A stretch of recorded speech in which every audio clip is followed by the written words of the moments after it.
Chapter 32.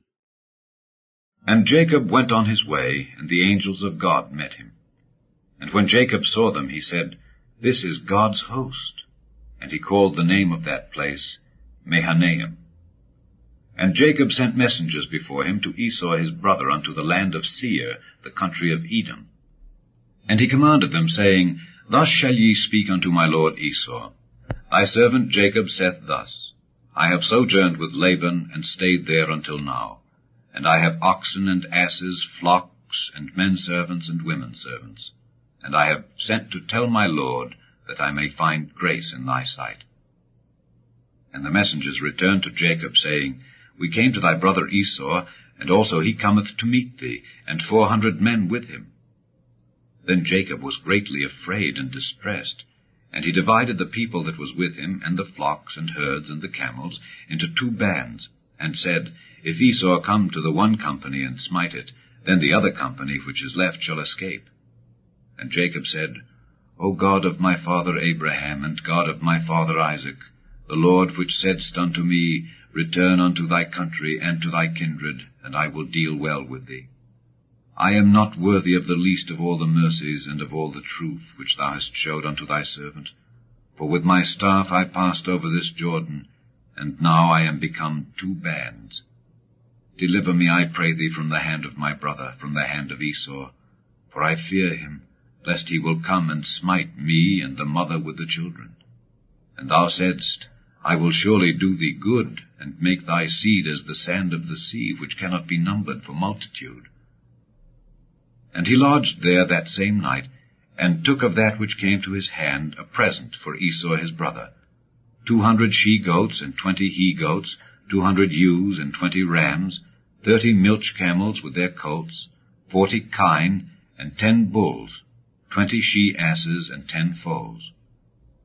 And he delivered them into the hand of his servants, every drove by themselves, and said unto his servants, Pass over before me, and put a space betwixt drove and drove. And he commanded the foremost, saying, When Esau my brother meeteth thee, and asketh thee, saying, Whose art thou, and whither goest thou, and whose are these before thee? Then thou shalt say, They be thy servant Jacob's. It is a present sent unto my lord Esau. And behold, also he is behind us. And so commanded he the second and the third, and all that followed the drove, saying, On this manner shall ye speak unto Esau when ye find him. And say ye moreover, Behold, thy servant Jacob is behind us. For he said, I will appease him with the present that goeth before me, and afterward I will see his face.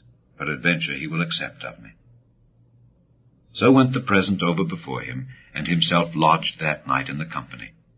And he rose up that night, and took his 2 wives, and his 2 women servants, and his 11 sons, and passed over the ford Jabbok.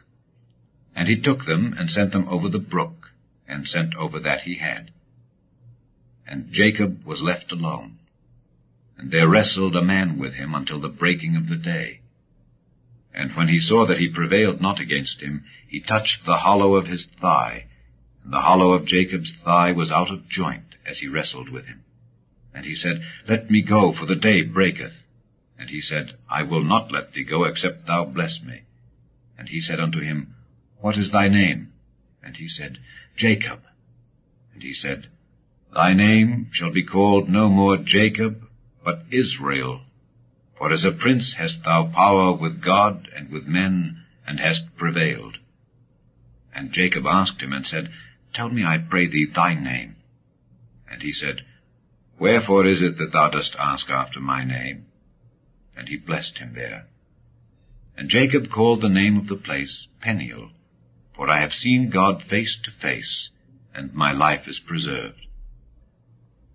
And as he passed over Penuel, the sun rose upon him, and he halted upon his thigh. Therefore the children of Israel eat not of the sinew which shrank, which is upon the hollow of the thigh, unto this day, because he touched the hollow of Jacob's thigh in the sinew that shrank.